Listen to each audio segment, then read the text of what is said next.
Hi everyone, welcome to the program Maaliwalas na Araw, hosted by Sonia Mendoza. My name is Amy, and I have a Singapore company that provides training and resources for people developers such as coaches, counselors, educators, HR professionals in Asia Pacific countries. We offer career development programs, career assessment tools, as well as coaching tools to this market. Today, I'm presenting the second part of phototherapy as a coaching tool. And before I carry on to today's presentation, let us recap on what we have covered last month. Last month, I have established that 65% of the population are visual learners. We receive information 90% through our eyes, and we can process so much faster to the visual than text. So this indicates that human beings process visual information more efficiently than text. We have also established that when we are presented with a visual image, we are activating our right brain, the more creative and the associative part of our cognitive processing. So if we are presented with a visual stimulus, like an image, we will suspend the logical left brain and use the imaginative part of our brain. And therefore, when we couple with text and images, we are really doing a cerebral tango with our left and right brain for a more holistic and a more comprehensive way of processing information. And when we are presented with a visual image, for example, a photo, our interaction with the photos actually provide useful information of our deeper unconscious values and related expectations. Why is that so? Because when we try to make sense of things around us, that whether is it a world in general or something that we imagine, it is actually formed by a combination of our personal, familiar, cultural, and societal backgrounds. So when we are trying to figure out what the photo is all about, we are actually constructing a personal meaning for ourselves when we are interacting with it, because we are trying to make sense of the image. So these are the key points that I have raised in the last presentation.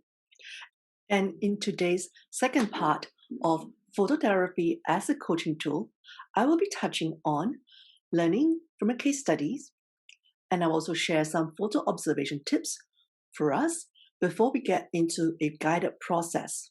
So these are the objectives, and this is the process for today's session.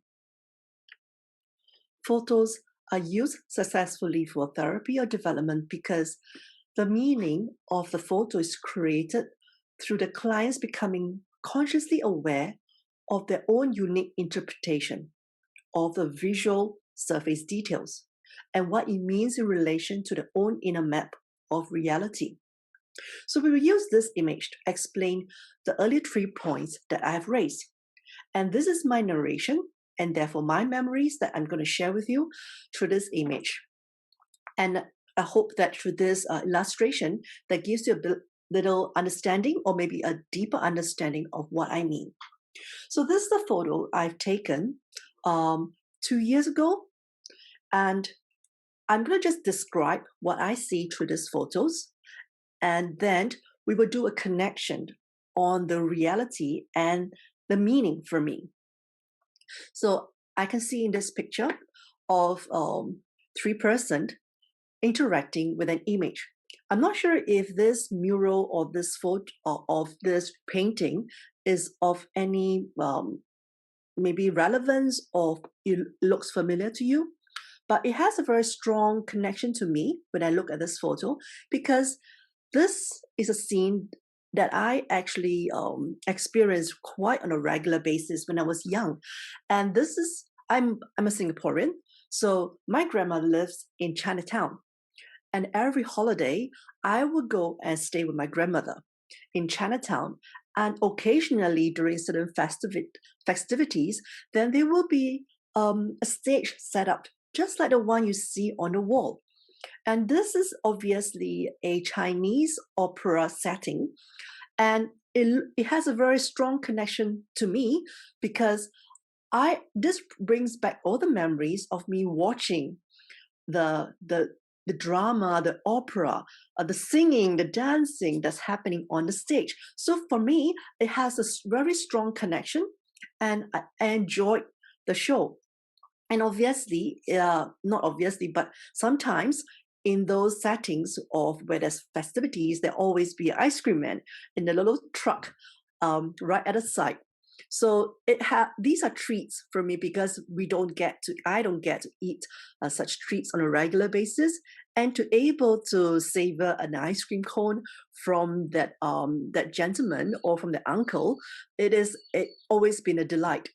So when I see this three-person, firstly, they they are pretending that they are actually receiving an ice cream or buying an ice cream from the ice cream man, and that one in the middle is trying to sneak a little bite from the ice cream. It has a sense of a mischief and a fun that are also something that I relate to.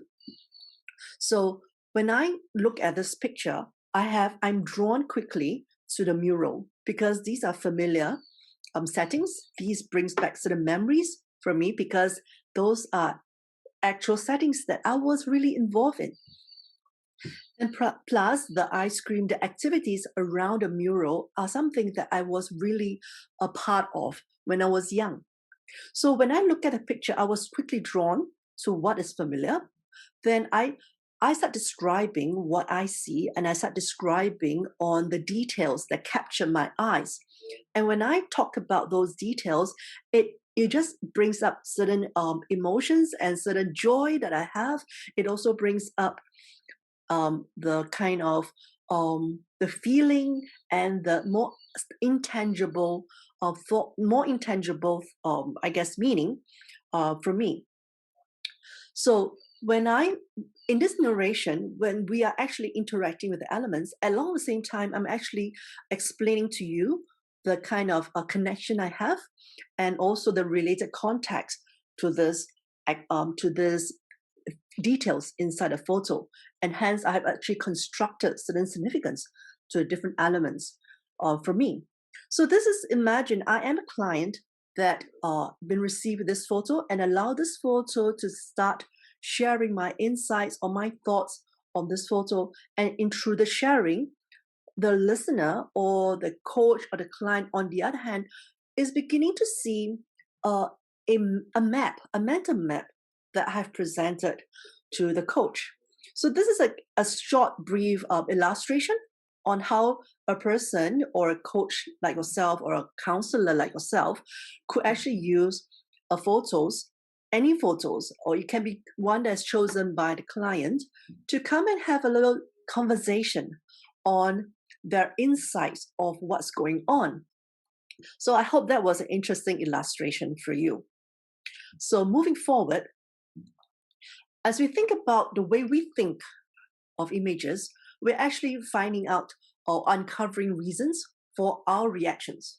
And these are actually useful information because they surface the unconscious values of the clients, and perhaps even certain expectations or things that they are not able to articulate straight on, but because it is discussing about the images, discussing about the elements with the photos, they are also connecting with something in the unconscious mind that they are really informing you or implying an underlying meaning or underlying thoughts, underlying concerns that they are not able to articulate from a surface. So not only was I remembering my past experience just now, what I was also perhaps implying, or I have also constructed, which I just dawned upon me, was that why I had so much joy and why I had the opportunity uh, to be in that setting or to enjoy the opera and the ice cream was really a relationship I have with my grandma. So if I had more time to actually explain or just go deeper into the photo, perhaps that insight about a relationship with my grandma would have come out sooner or later. So therefore, I have actually, through this verbalization and also through just articulating what I'm seeing, that I have given and revealed a lot more insights and thoughts about myself. So that was a little experience or a little illustration on how a photo or individual could interact and create meaning with a photo. So next, what I would like to go into now will be actual examples of how phototherapy has been used in different settings. I will present to you 3 different settings today as both an inspiration. It is also for a case study for us to understand how phototherapy has been used in the past. The psychological therapeutic use of photographs, often called phototherapy or therapeutic photography, became relatively popular at the end of the 20th century. The early mover of this therapy is Judy Weiser, and it has developed subsequently with the use of, or rather with the rise of digital photography in the 21st century. Following Freud's belief that the essence of repression lies simply in turning something away and keeping it at a distance from the conscious, photographs are potentially an avenue by which the unconscious mind can be accessed in order to explore repression, such as memories, thoughts, desires that are too difficult to consciously acknowledge. So Judy Weiser holds a very similar view in discussing methods in which people could use photographs as a basis to project their interpretation and meanings of the world, and therefore, in a way, also to explore repression or the unconscious. In the examples I'm bringing up later, use these 4 different approaches. The use of photo cards in a brief therapy. Number 2, creating a photo books that individuals can use to describe or to bring their thoughts around a theme or a topic or their life. Number 3, using photos or using portraits, where individuals explore what they like or dislike about themselves. And number 4, using photos or photographs in a rehab and employability context to explore internal or external helps or perhaps obstacles. So these are the commonly used approaches with photos. The first example that I'm going to use today is in a collaboration of 7 organizations in 6 European countries. They tried, or they developed first, and then trialed these 4 different approaches in using photographs in a context of counseling in prisons over 6 months. So this project attempted to explore the participants, in this case the inmates, experience of working therapeutically with photo cards, and with a broader aim actually to investigate in what ways, or if any, the use of photograph may facilitate the development of emotional learning. So you can see that these are some of the statistics that out of these 6 European prisons, they have 51 inmates participated in this program, and out of these 51 inmates, 39 came back with their evaluation. And out of these 39 evaluation and survey they received, 92% found the therapy useful using photo cards. The facilitators in each country would work with a number of inmates, both in an individual and a group format. So the initial approach to working with the photo cards involved the inmates volunteering for 6 sessions of individual short-term counseling session, where they knew that the photo cards would be used in that session. So here the clients were actually asked at the start of each session, and maybe at a time when the facilitator considered appropriate, to choose a card that called out to the inmates and subsequently describe what came to mind when they have chosen the cards. So this was used as an aid to what would have otherwise be considered a brief counseling psychology, where the facilitators reflected back with a particular emphasis on feelings. So in this case, rather than just a conversation, a verbal conversation, like a regular counseling session, the inmates were given a chance or were given photo cards to aid in the discussion or in the session. The photos I have used here were not the photos used that session. I'm just illustrating with the photo cards that I use from points of view. So let me illustrate how the photo cards are used in the brief therapy and how it helped the clients verbalize what was in their mind. And in the first session, I'm going to use an example of Frank. Frank is a 22-year-old gentleman when the therapist met him for the first time. He looked pale and withdrawn.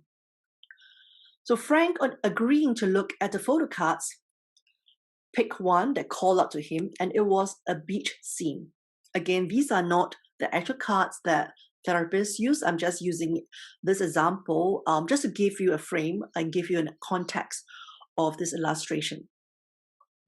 Let me quote what Frank said in that therapy session. So this is Frank speaking. I chose the photo of the beach because I have never been on a holiday. I like nature. I went to see my dad in Scotland when I was 8 or 9. But after a couple of weeks, my dad said I couldn't stay or never meant to make for that to happen. They just made it up in order to try and make me behave better. When I was 13, I was going to see him again, and I could have gone by train, and somebody could have picked me up on the other end. But my dad had diabetes and died. I tried to get my mom's approval, but then I was breaking the law and doing drugs.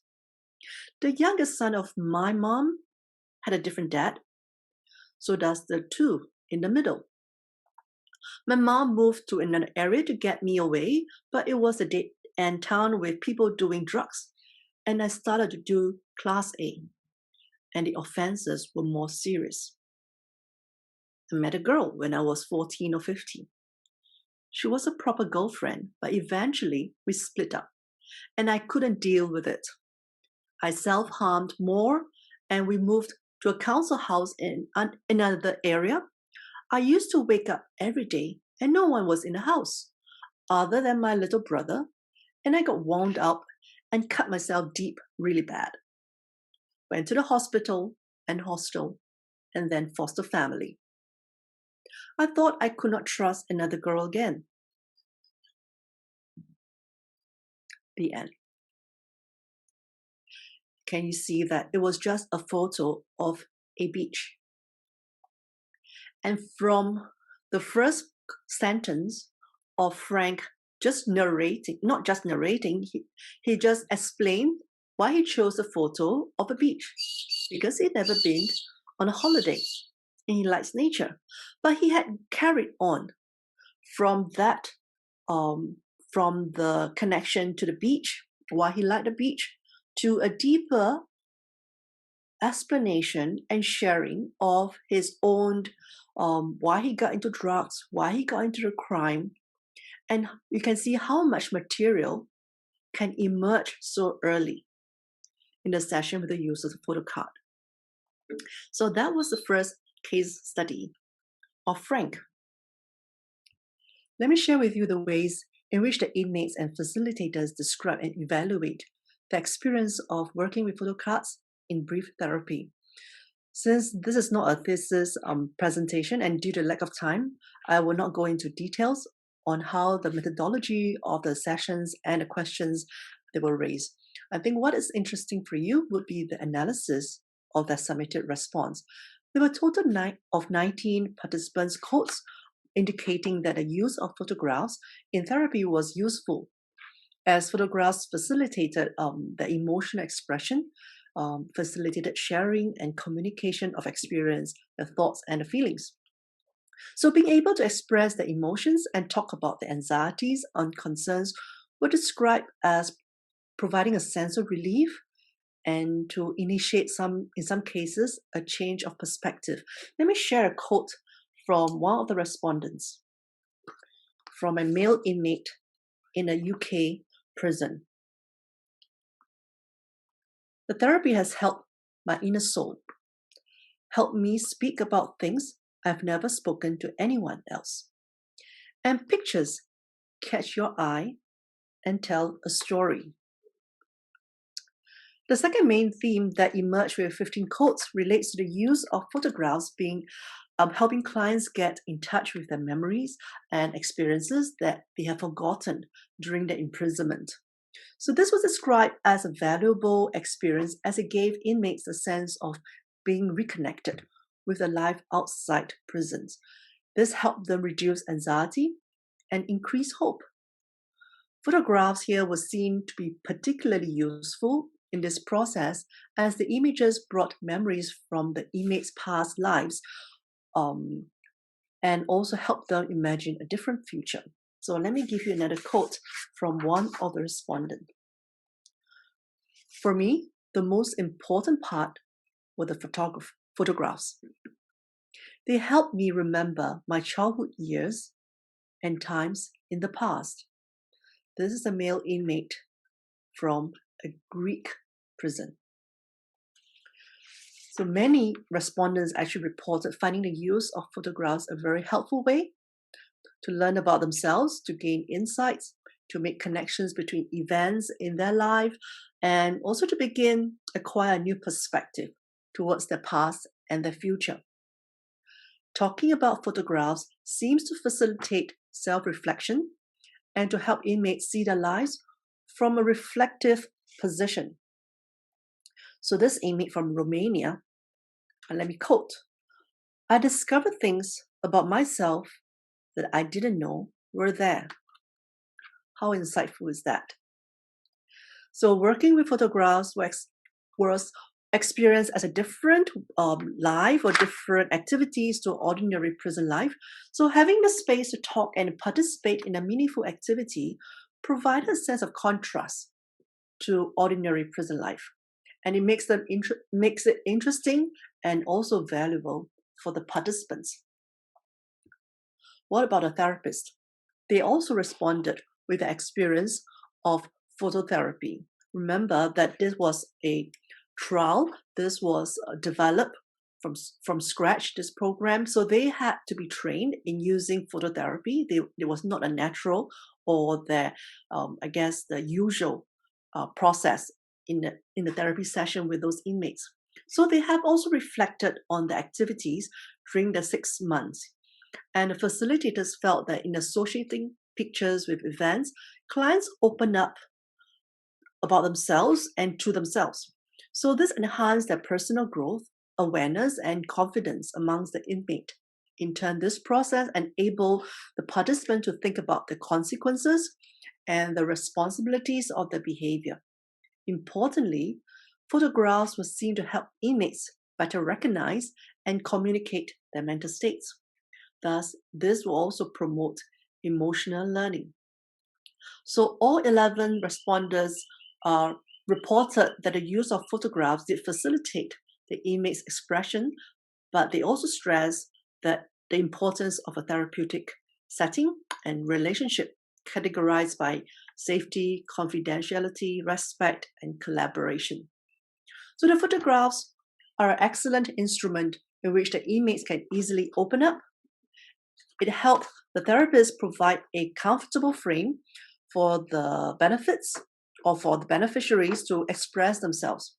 So working with photographs rather than just talking makes the whole exchange process much faster, and also the images were powerful facilitators because they help overcome the inmate's defense mechanism, and they are particularly suitable for expressing complex or symbolic concepts. So these were the findings from this exercise in the European prisons. So it is a very clear illustration. It is a very clear, testimonial on the power of using photos in a therapeutic exercise or activities. So that's the end of the first case studies that I'm presenting to you. Now I will share another case study of phototherapy in a school setting. In this case study, two children attended a school in South Coast of England in an area of relative deprivation. The children were 12 and 13 years old. The local community and the school was made up of large population of white children from working class families. Some families were from Eastern Europe and some from Southeast Asia. Within a brief counseling therapy, the children were asked to select a photograph in the initial and final session, and as well as other appropriate useful time during the therapy. The selection of photographs in this case was spectral cards. Some examples are shown here.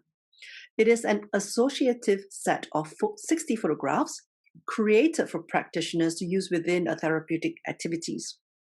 So the spectral cards facilitate sharing in counseling through captivating imaginations, exposing feelings, and promoting storytelling. So this is a talking pictures therapy session in a school setting conducted in South Coast, England. And the first student, I'll probably only mention one today due to time, Charlotte.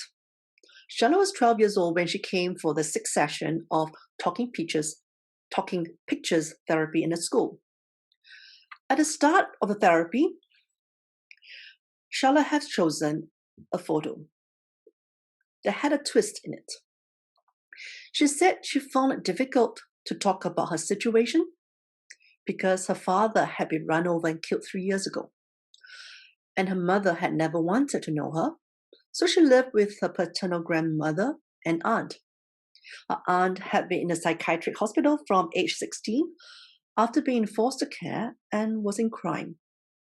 Charlotte's brother is in prison, and her sister is in foster care. So together, Charlotte and the therapist had wondered if she took on the values of a family who is notorious for crime in the area. However, crime was something that Charlotte had said she didn't want to get into. But ironically, during a school performance, she boasted in the school performance that she actually realistically played the part of a drug dealer very, very well. And in the fifth session, the therapist asked Charlotte to choose another photograph that called out to her. And the spectral card she chose had some trees and green leaves in it. She said it reminded her of a peaceful place she goes when there is no one else. She described it as a lane, and though somebody had been murdered down this road, but her peaceful spot was safe. In the last session, she actually brought in a photograph of the trees in the lane that she has taken on a mobile phone. So within the work with children, the talking pictures therapy approach seemed to provide a very useful way of opening up a therapeutic encounter by enabling the therapy to quickly assess the client's concerns. Charlotte had chose a photo that had been seen to have indicated her turbulent, therefore the twist, a turbulent state of mind. And this action supports the particular effectiveness of the use of photographs with children who struggle to articulate themselves emotionally. And therefore, the twisted form is an illustration of what's going on in her mental state. At the end of the therapy, Charlotte actually saw a decrease in depression as measured between a pre and a post-therapy evaluation. Charlotte chose photographs that may indicate that she had found a safer place from which to speak. That is a lane with some trees where Charlotte could be on her own.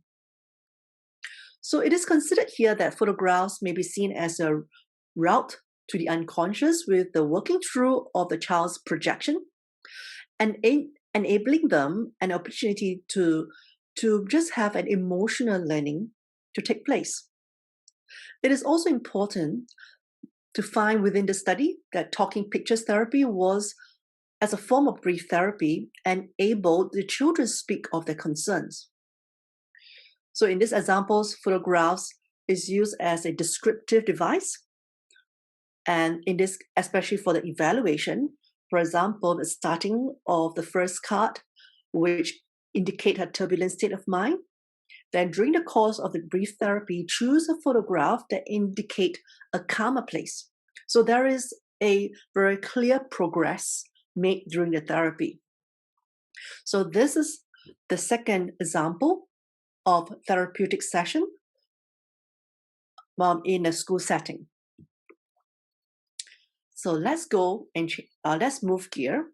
We're going to go into a corporate setting. My company delivered a team building workshop for a Singapore university 2 years ago. We were called in because this university recently merged two competing departments, and they needed an event, a workshop, to foster team spirit for this newly merged department. We have about close to 50 people in that session.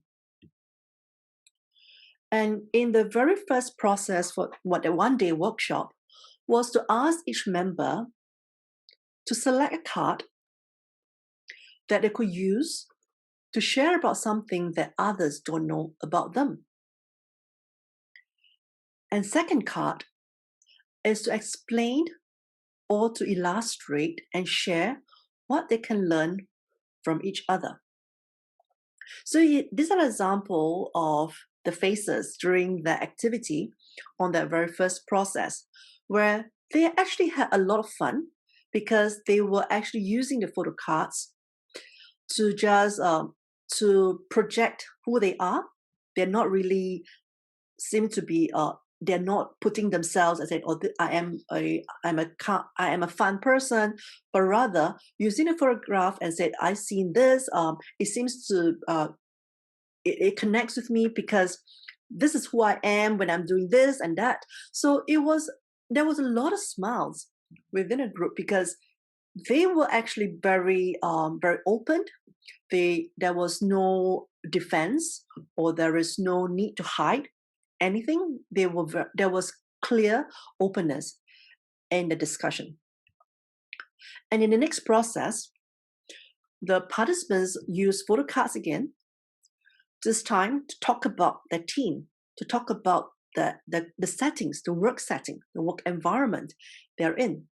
So they use photo cards to represent their perspective or the current state of the team.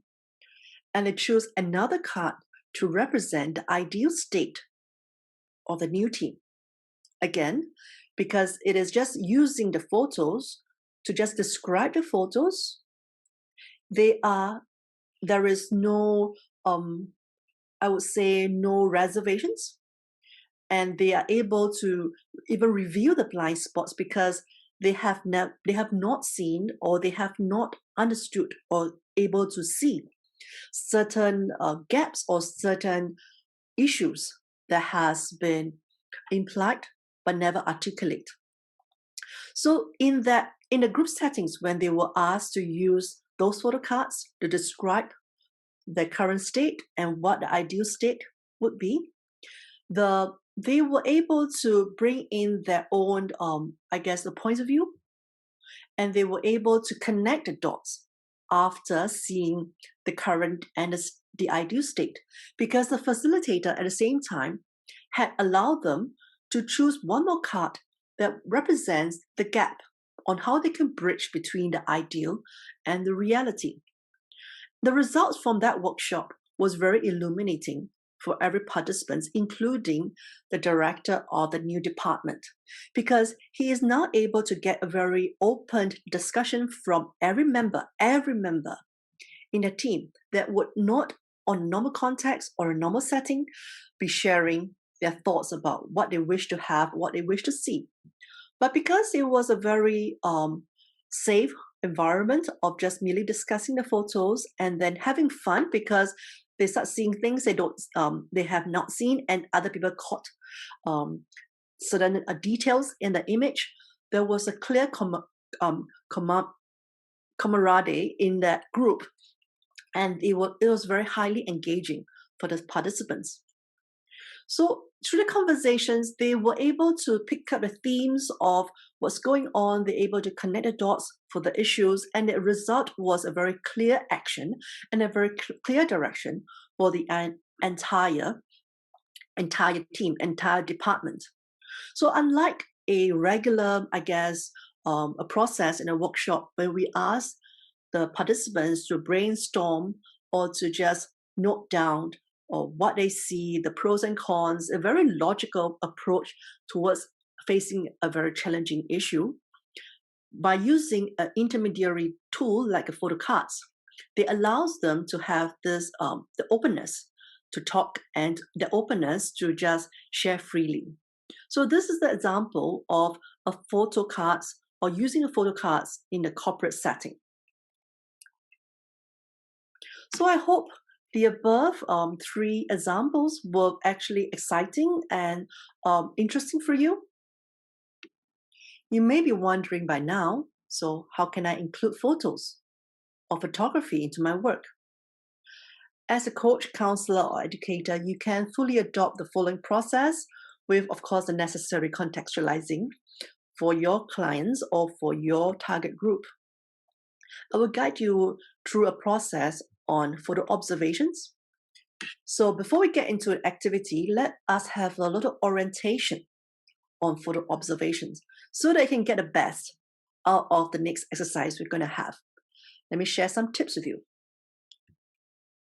So before we go into the tips, it will be a live examples so that it is truly a guided session that you can adopt. So I decided to explore the topic on my relationship with my daughter. It's just a little example, right? And I want to get new perspective on this topic. In this case, I have selected and decided to use an image that connects to me with this topic.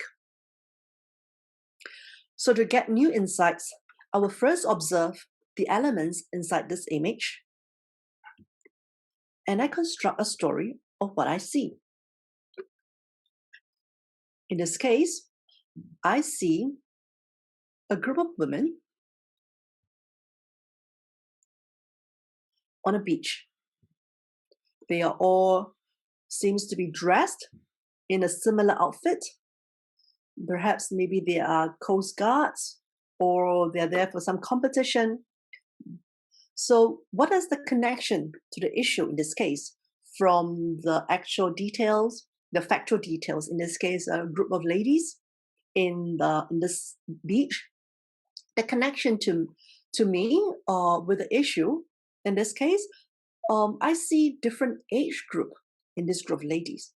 It seems to reflect my identity as a mother through passage of time, from a very young mother to someone who is slightly older in the rightmost corner or rightmost part of the image. So this is the connections between the actual facts and the issue. Next elements that I can see is the intense look, the way they are viewing at a similar distance. I call it maybe hawk eye, the way that eagle eye, they're just scrutinizing in a far distance in the same direction. So what is the connection? For me, perhaps I had the same kind of scrutiny over my daughter's affair, very much like this group of ladies, that I'm observing them from a young age to perhaps maybe as I progress through motherhood, from a young mother to a more mature mother in this case. So you can see that what I'm trying to do here is, firstly, I construct a narrative of the photos, of the elements inside the photos, be it colors, be it the actions, or it could be describing even the sky, or I pay attention to the beach, I may pay attention to the sunglasses.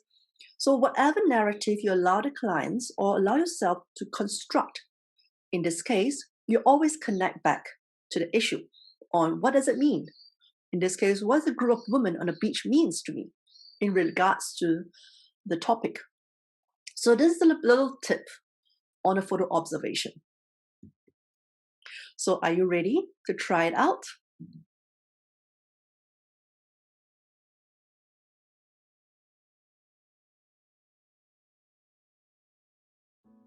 While thinking about the issue that you wish to explore today, you want to be as clear as possible. For example, you might want to think about your future. In this case, which area of the future that you wish to explore. Maybe you want to think about a future in a specific relationship, or a future in your work, or perhaps a situation that you're in. So first, pen down the issue that you wish to explore today.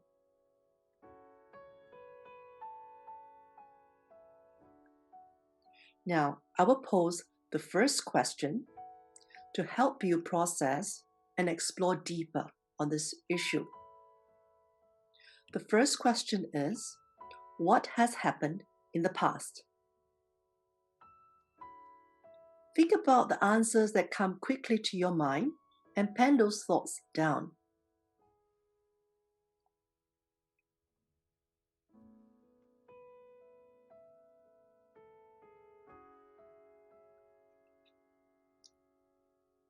To help you expand your mind and perhaps also your perspective on this question, I'm going to give you an option of using a photo card to help you see more or to get more answers.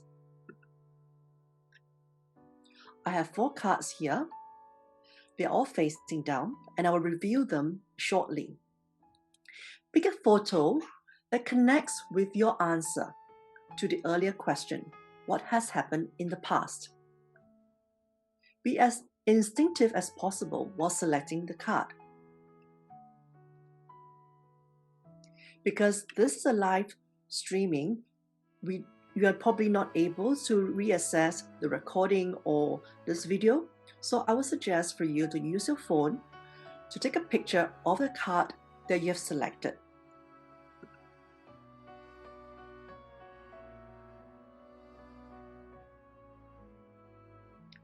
Once you have selected the card, observe the image.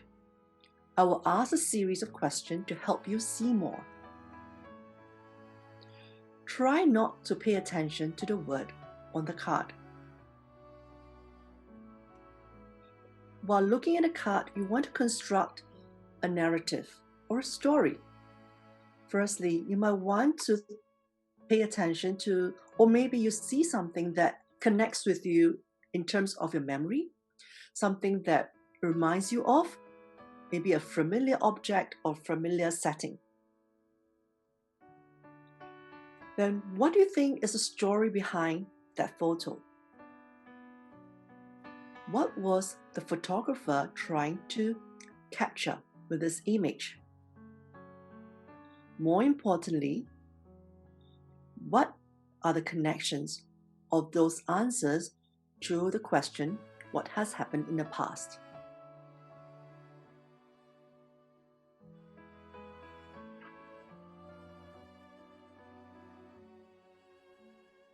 I will move on to the next question.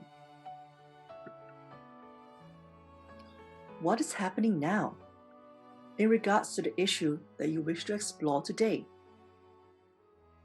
Take a moment to write down some thoughts.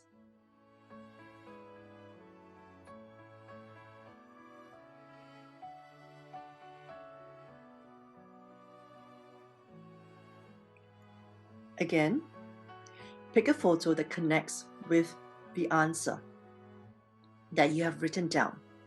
What is happening now?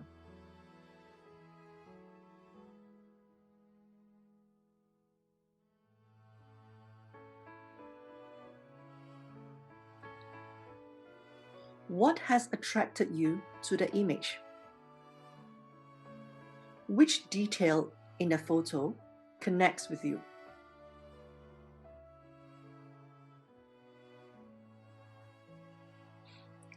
Does the color have any connection or brought any memory, or it has certain significance for you?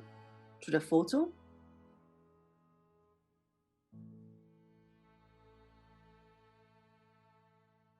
What is the photo connection? What is the connection to your answer?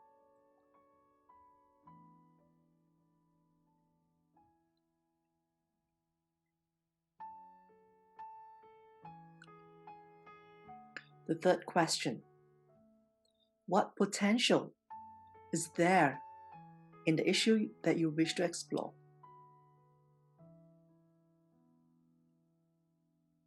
What do you hope to see? What you hoped to achieve or to have?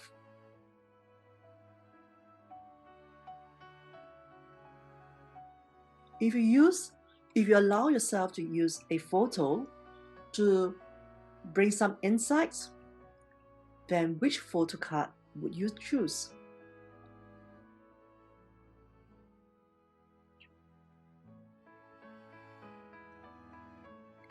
Do you find yourself in this photo?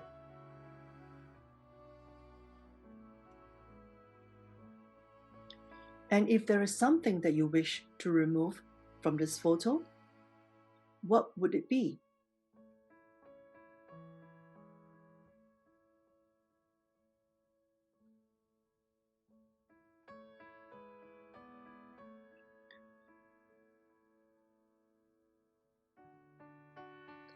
So the above questions were some of the photo-based questions to help you gain some insights into each photo, and allowing the insights and allowing the significance in each image to help you get more or to able to see more.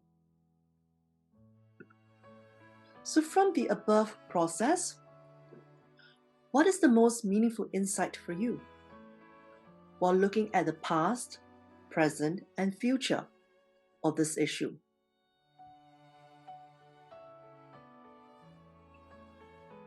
And from this insight, what actions will you take for the coming week to move forward in this issue?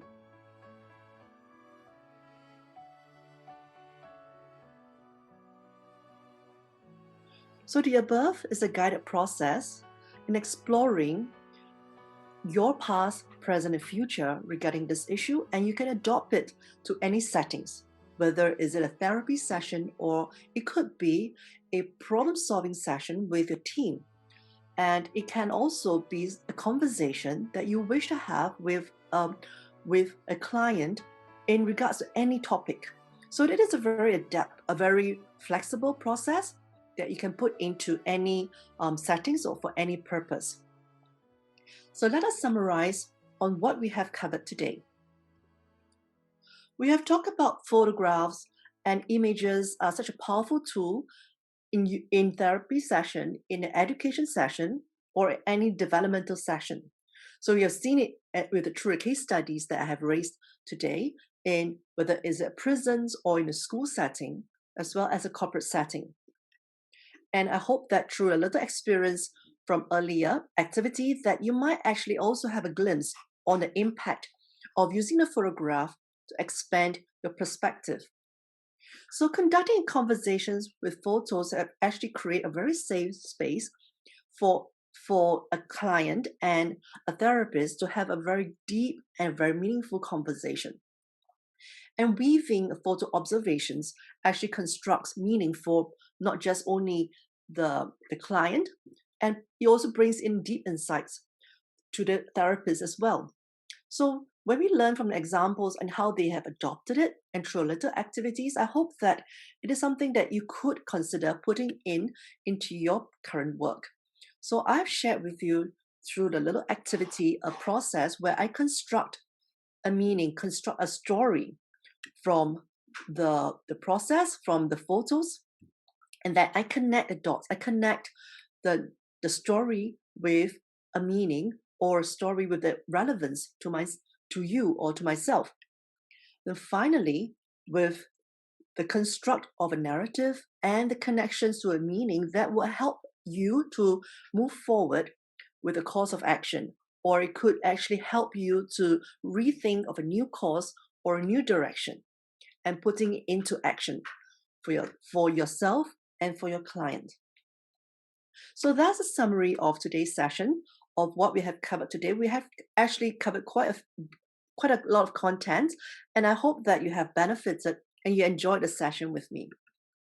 So finally, if you wish to connect with me or you would like to know more about what you have heard today, do contact me through this email address seen on the screen, or you can use my LinkedIn to connect with me. If you wish to purchase any of the photo cards that I've used today from the points of view, you might contact me as well, because they are available in a lot of Asia Pac countries shown here. So it is easily available if you wish to just try it out with your professional work. So thank you, Sonia, for inviting me to your program, and I enjoyed being in this program with you today. Thank you and goodbye.